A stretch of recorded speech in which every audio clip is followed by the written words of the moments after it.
Olá, sejam bem-vindos ao canal de podcasts do professor Elias Cruz, onde nós vemos temas de história e hoje iremos falar sobre os governos brasileiros anteriores ao golpe de 1964, a partir de JK e todo o contexto que levou ao golpe militar aqui no Brasil.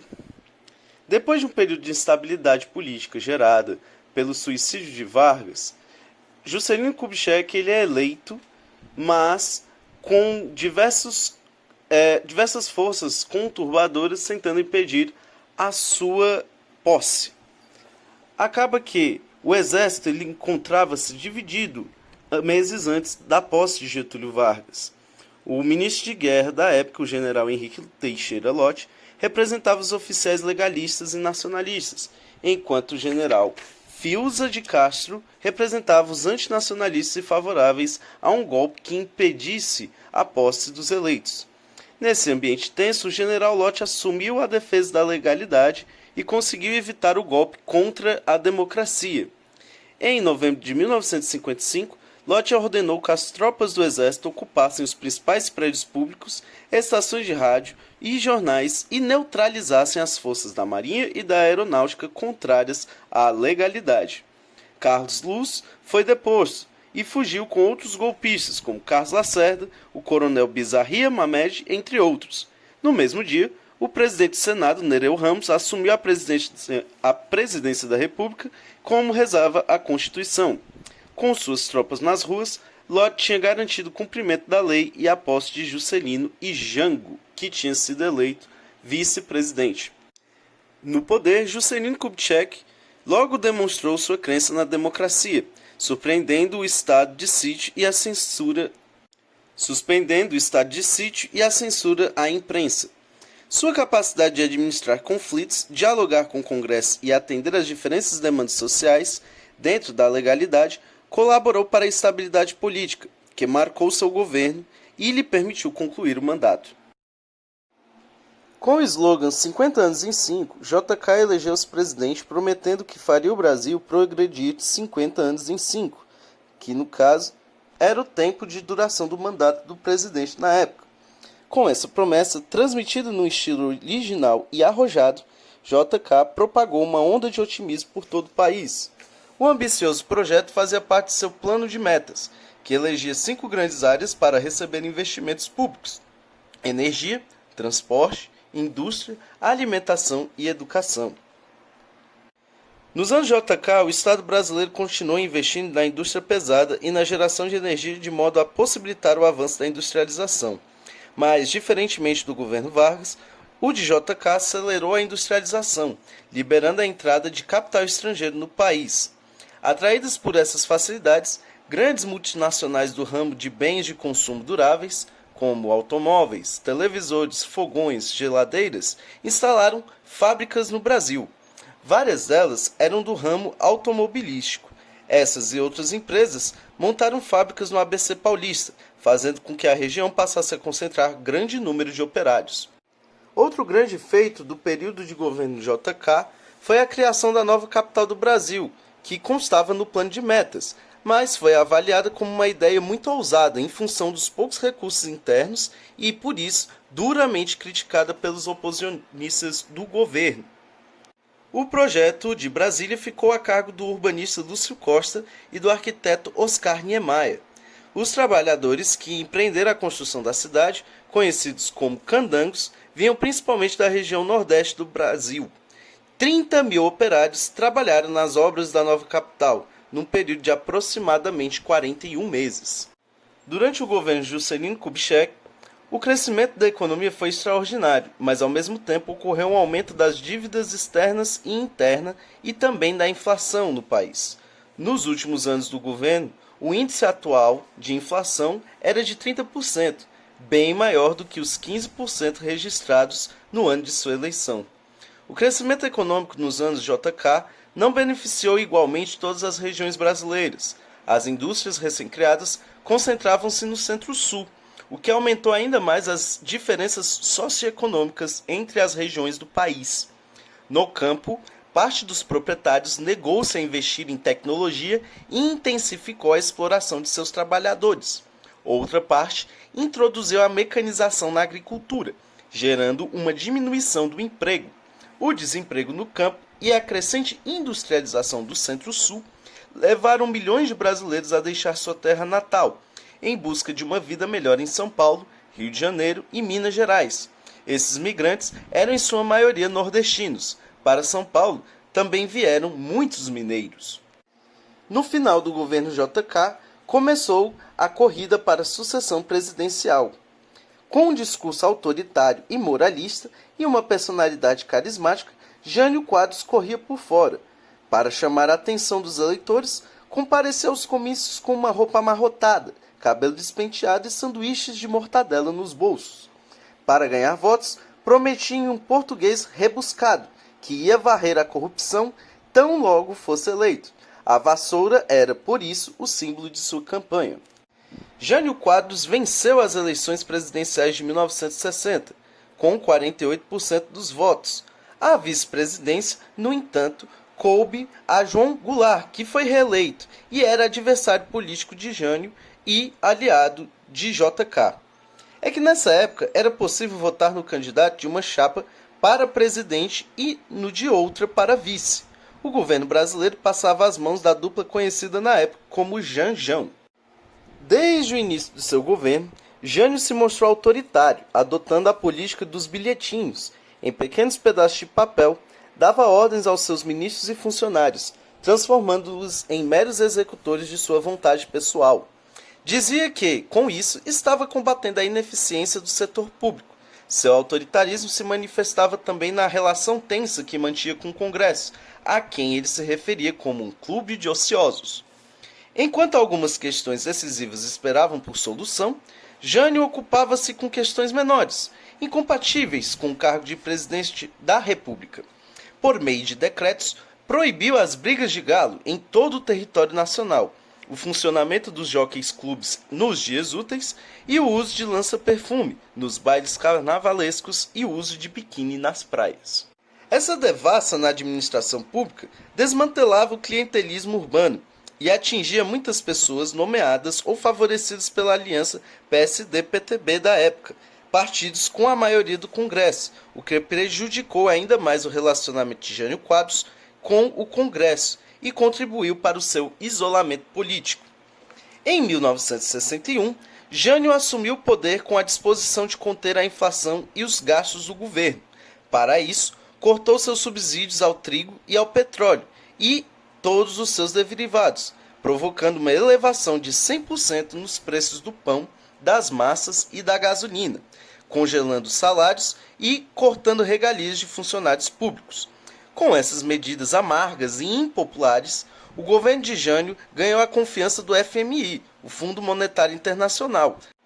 Se internamente o governo Quadros teve uma postura muito conservadora, externamente adotou uma política considerada avançada na época, a chamada Política Externa Independente, encabeçada por Afonso Arinos de Melo Franco, seu ministro de Relações Exteriores.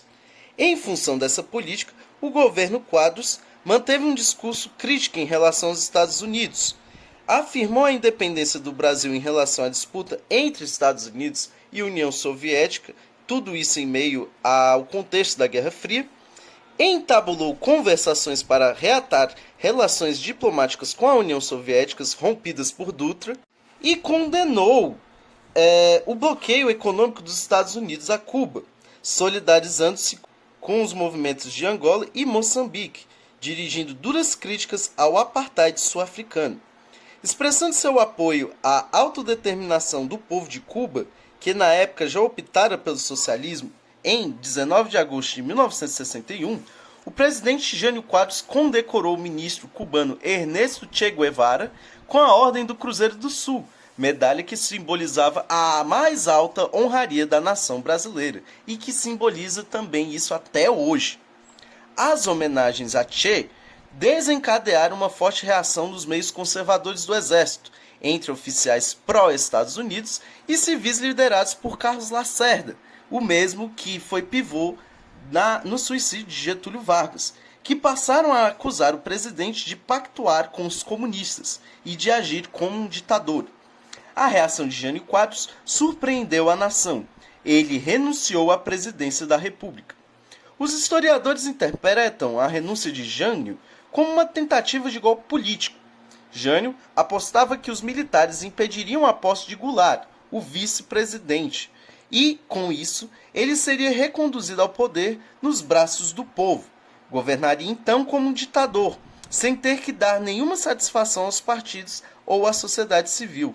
Só que sua tentativa de renúncia e de golpe fracassou totalmente. O povo não saiu às ruas e o Congresso aceitou o seu pedido de renúncia sem questionar. Com a renúncia de Jânio, em 1961, instalou-se uma crise na política brasileira. Olha a novidade. Pela Constituição, João Goulart deveria assumir a presidência da República, tão logo voltasse da China, onde estava em visita oficial. Ocorreu, porém, que no tocante à posse de Goulart, a sociedade brasileira encontrava-se dividida. Para evitar que a crise evoluísse para um confronto armado, o Congresso propôs uma solução conciliatória. Aprovou a adoção do parlamentarismo. Neste sistema, o chefe de governo é o primeiro-ministro e não o presidente da República. Jango pôde então assumir a presidência em 7 de setembro de 1961, vários meses depois da saída de Jânio Quadros, mas com seu poder diminuído. A experiência parlamentarista vivida pelo Brasil foi breve. Enquanto isso, o presidente Goulart articulava um movimento pela volta do presidencialismo. A emenda que instituiu o parlamentarismo previa a realização de um plebiscito sobre o assunto, isto é, uma consulta à população. Em 6 de janeiro de 1963, ocorreu o plebiscito e a imensa maioria dos eleitores disse não ao parlamentarismo. Ao optarem pela volta do presidencialismo, devolveram a chefia do governo a João Goulart. Com o objetivo de conter a inflação e estimular a retomada do crescimento econômico, o governo João Goulart apresentou em 63 o Plano Trienal, elaborado pelo economista Celso Furtado. A aplicação do plano, no entanto, supunha a adoção de medidas impopulares, como o controle de salários, a restrição do crédito para o setor privado e o imposto progressivo. Quanto maior a renda do indivíduo, mais alta a alíquota do imposto. Juntamente com o plano trienal, João Goulart apresentou a principal bandeira de seu governo, as reformas de base: reforma agrária, administrativa, bancária, tributária, eleitoral e educacional. O presidente buscava com isso uma aproximação com as camadas pobres e os setores das camadas médias favoráveis a essas mudanças. A sociedade então se dividiu entre os que eram favoráveis e os que eram contrários às reformas de base. Eram favoráveis às reformas de base os movimentos sociais como o movimento estudantil, o movimento católico representado pela Juventude Operária Católica, as organizações de trabalhadores como o Comando Geral dos Trabalhadores e as ligas camponesas. Eram contrários às reformas de base os grandes empresários, parte do alto clero e dos oficiais das Forças Armadas, e a grande imprensa, como jornais como o Estado de São Paulo e a Tribuna da Imprensa, que era de Carlos Lacerda. Organizações como o Instituto Brasileiro da Ação Democrática, o IBAD, e o Instituto de Pesquisas e Estudos Sociais, o IPES, que eram mantidas com dinheiro de empresários brasileiros e norte-americanos, também foram contrários às reformas de base. Essas organizações gastavam milhões de dólares em propaganda pelos jornais, rádio e televisão, atacando o governo Goulart. No decorrer de 1963, as reformas de base foram rejeitadas pelo Congresso, formado em sua maioria por políticos do PSD e da UDN, contrários ao PTB de Goulart.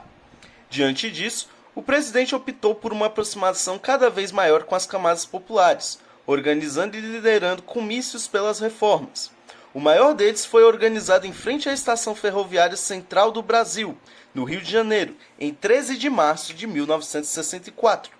Nesse comício, diante de cerca de 300 mil pessoas, João Goulart assinou 2 decretos de enorme impacto social. Um deles nacionalizou as refinarias de petróleo privadas. O outro desapropriou, para fins de reforma agrária, as terras com mais de 100 hectares situadas às margens das rodovias federais. Os setores contrários às reformas de Jango reagiram prontamente. 6 dias depois deste comício, em 19 de março, também saíram às ruas de São Paulo em passeata com cerca de 300 mil pessoas, como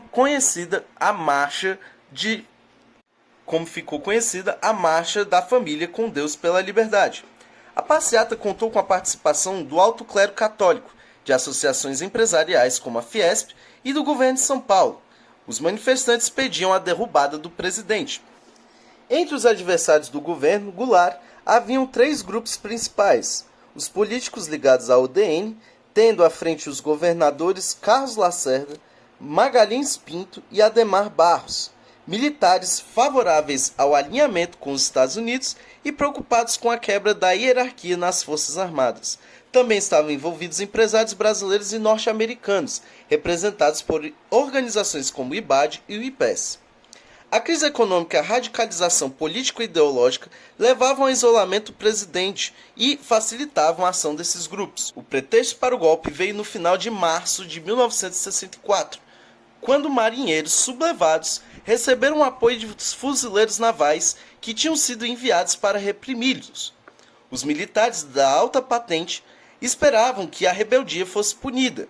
O governo Goulart, porém, anistiou os rebeldes, o que foi interpretado pelos oficiais como uma quebra da hierarquia militar. Era o que faltava para a ação golpista.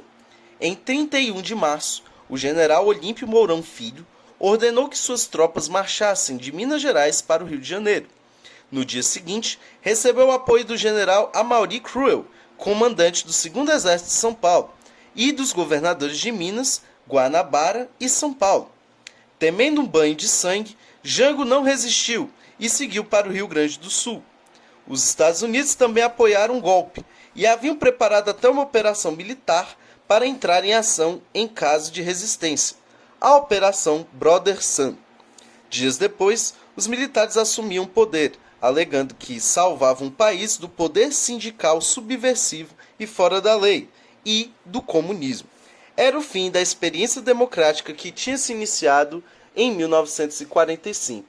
A partir daí, o país passaria por 20 anos de ditadura militar. Enfim, espero que vocês tenham gostado do vídeo de hoje.